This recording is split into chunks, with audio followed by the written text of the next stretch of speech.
திருப்பூர் மாவட்டம் குண்டடம் ஒன்றியம் உப்பார் அணைக்கு தண்ணீர் கேட்டு தொடர்ச்சியாக 5ஆம் நாள் இரவு பகல் பாராமல் விவசாயிகள் போராடி கொண்டு வருகிறோம்.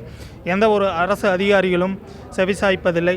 எனவே குடிநீர் ஒரு டேங்க் வாங்கினா 2000 ரூபாங்க, அது 4 நாளைக்கும் கூட வரமாட்டேது. மாடுகணுகள் அவிதி நிலை ஏற்பட்டதால் நீர்வளத்துறை அமைச்சர் அவர்களும் மற்றும் அதிகாரிகளும் உடனடியாக உப்பார் அணைக்கு தீர்வு தரும்படி ஒட்டுமொத்த உப்பார் விவசாய சங்கத்தின் சார்பாகவும் கேட்டுக்கொள்கின்றோம். எனது பெயர் சி. ரகுநந்தன், சி. நாகூர், உப்பாறு விவசாய சங்க உறுப்பினர். உப்பார் அமைச்சர் வந்தாருங்க, ஆனால் பேச்சுவார்த்தை அமைச்சர் இந்த பவள விழா முடிந்ததுடன் பேச்சுவார்த்தை தொடரும் என்று சொன்னார்கள். ஆனால் அமைச்சரை நாங்கள் சந்திக்கவில்லை, வெளியே தான் காத்து கொண்டிருந்தோம்.